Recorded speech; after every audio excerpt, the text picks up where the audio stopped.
Carl Elsener, welcome.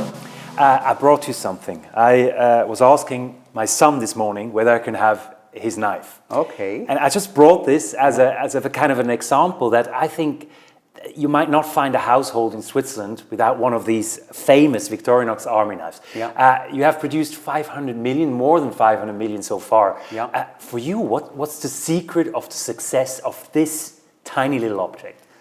Victorinox is really a global, authentic Swiss brand, and with a lot of history and heritage. And our core product is the little red knife. And this little red knife has become a global icon and a symbol for Swiss quality and reliability. But the little red knife is not just a handy tool. For many customers, it has become a companion for life. A journalist once wrote, a friend, not just a knife. And a tourist very spontaneously answered in an interview, a little bit of Switzerland with you forever. This little multi-tool is omnipresent. It's even used in space as the official equipment of the space shuttle missions. Now you speak like a real marketer, and you have been awarded the Marketer of the Year award last year. Yeah. How important is marketing, publicity, PR for you? When I look back in the history of our company, over the past 20 years, the brand and the marketing has become much more important.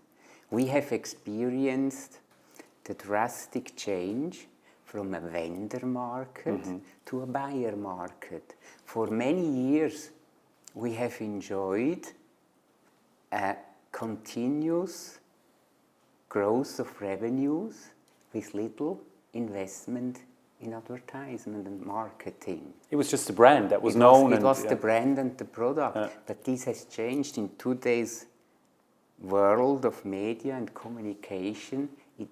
Much more is needed. Today, to be noticed in the huge flood of products and messages, a constant communication and marketing along the customer journey is needed from the point of sales up to social media. It's also needed to be able to thrive and to be able to continue. You experienced that firsthand. When 9/11 happened, for example, I think the revenue went down 30%. The revenue of the Swiss Army knife dropped almost 30%. Absolutely. So all of a sudden you were faced with a crisis. One of the measures you implemented afterwards is not doing just knives. You are now very successful with watches as well, with luggage, with perfume even. You had a clothes line that didn't work well. Yes. How much did the success of the company need that diversification? Because do you think with only knives you would have had a much tougher time? In our strategy, the different product categories play an important role. Through the new product categories, we have grown much faster, and our brand has also become much more visible. As you mentioned, not all product categories, not all ventures have been successful. Some years ago, we had to decide to discontinue with the fashion business. Today, when I look back, it was a good decision. For us, it was also a difficult decision. You lost a lot of money. We lost a lot of money, and we had put a lot of passion, and we wanted also to help our fashion team to be successful. But we had to realize that the fashion business was too big of a challenge for Victorinox. How big is the pressure for you personally? Because you said it, you're fourth generation. Your great-grandfather founded this company. And if something happens like the clothing line, does that hurt you on a personal level? Did you say, I might have done my family name or the brand name wrong? Of course, such a big decision like to discontinue a product category, for me personally, is painful. It is painful because, like my father, my great-grandfather, we love our products, we like our people, we have a lot of trust, mutual trust and respect. And when you make such a decision, it hurts you, because you do something which also is painful for some of our teams, for some of our people. So it is painful and hurts me. In that regard, can a family tradition also be a burden? That you think of all these forefathers and all of the success they had? I personally see much more the advantages of a family company. To be a family company is a big advantage for Victorinox. Family companies have a long-term view, a long-term orientation. We think in generations, we don't think in quarters. And the base of our corporate culture is built on strong values, like I've mentioned, mutual trust, respect, gratitude, appreciation. I want our people to feel that the family, the management really appreciates what they do, because with their work, all our people contribute in a very important way to the success of our company. But we also as a company want to take responsibility in our society. And for me, this means creating and maintaining jobs, and also be responsible with the environment. And also very important for me is openness. We as a family company, we treasure our roots, we stay grounded, but it is very important that on the other side we stay curious, innovative, and are open for change. It's really striking when I hear you talk about your company. It's almost like talking about a family, and you're a huge family. How is this possible? Can you implement your very deep values and principles into a company that is worldwide known and that is worldwide, active? Is that even possible? It is a challenge, but I think it is important that on a regular basis, I always, when I talk to our people in Switzerland, but also in the States or in Japan, China, Mexico, wherever, I always talk about these values. And in outside of Switzerland, we even have organized workshops where we discuss with our teams in these countries. The Elsener values, in a way. Okay. What does it mean in the company?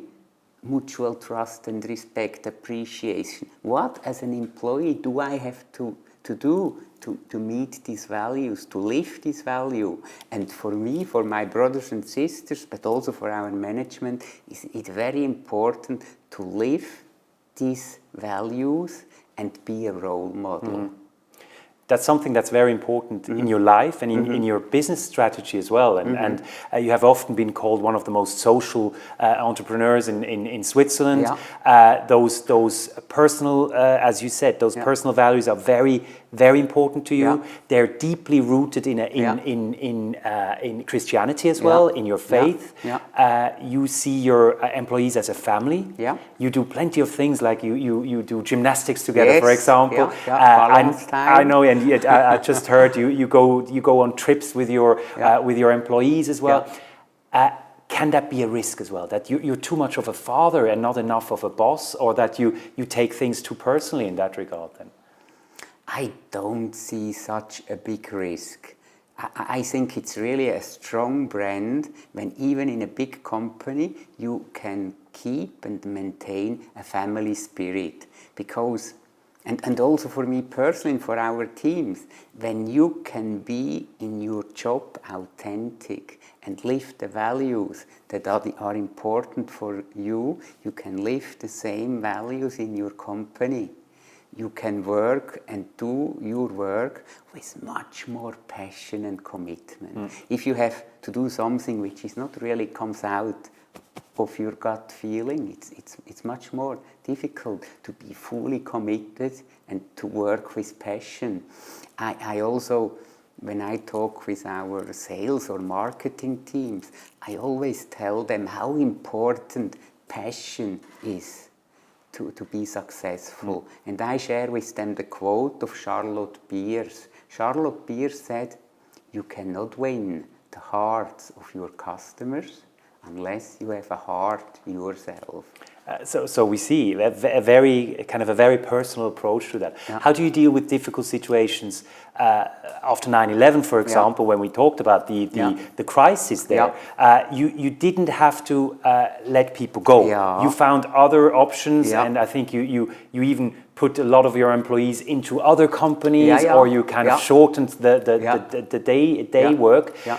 But for example, a typical boss situation, you have someone that you have to let go or lay off. Yeah. Do you do that like any other boss, or do you struggle with that decision, for example?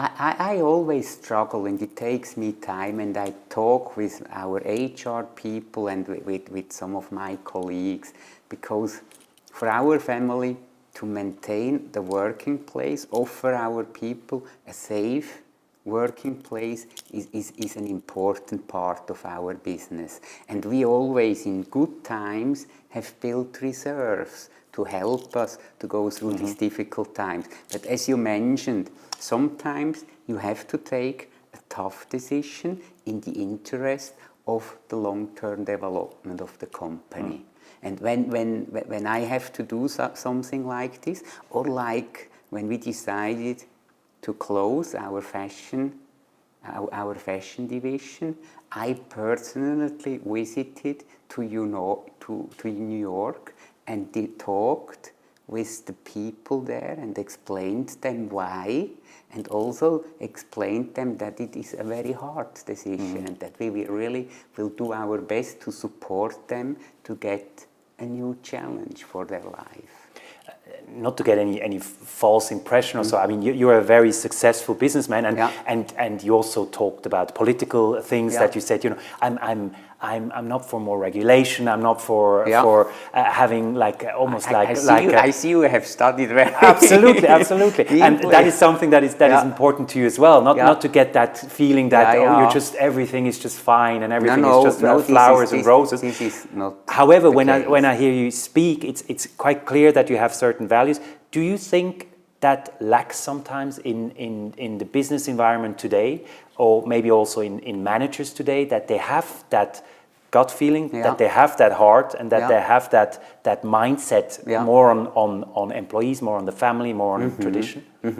I personally feel that today we live in a world where often things are exaggerated. For me personally, I think success is based on a healthy balance. Also for my father, he always tried to balance things. And today we have shareholder value, short-term profit thinking, exaggerated bonuses, and all these things have a good part. But as soon as you start to exaggerate them, it can turn into something negative. And I think in today's world, I feel the tendency that we go a little bit from one extreme to another instead of trying to stay in the healthy, sound middle ground. I think, if you allow me saying so, I think that's the reason for your success, that you're grounded, that you're in a way very Swiss. You might say in an old-fashioned, but in a positive old-fashioned way. And those are exactly the values and maybe the approach that a lot of people would sign immediately. Would you agree? I agree that the factors you just has mentioned, we are a Swiss company, we have tradition, we are grounded, but on the other side we are also open. Here again, the balance between tradition and the openness and innovation, this makes us successful. But as you also mentioned before, a company needs to have a vision, needs to have a commitment and persistence, follow this vision, but you are also off path. And then you have to remind yourself of the vision and find a way back. Does that happen a lot? Are you often off path? I wouldn't say very often, but it happens. I mean, with the fashion, we were off path, and there are other moments or times when we were off path, and we had to think about the roots of our company, the success, what made us successful. One of the things that are clear by now is one of the roots is the family. where does this path, when we talk about path, leading in the future? You have a huge family. I mean, other families have a problem finding new members. You grew up with 10 brothers and sisters. Yes, I have 7 sisters and 3 brothers. Already that makes a big family. You have 3 children of yourself. So are we speaking already about the 5th, the 6th, the 7th generation? Where do you see it going? The company is a foundation. So it helps, I guess, for not being sold, or that someone else doesn't come in. The foundation is also a big part, an important part of our success, because already 40 years ago, when somebody joined our company, they receive a brochure with the history and the heritage of our company. But already 40 years ago, our family did write in this brochure that the family should not look at the reserves of the company, the buildings, the machines, as their own property. They should look at it as something that is entrusted to them for responsible management.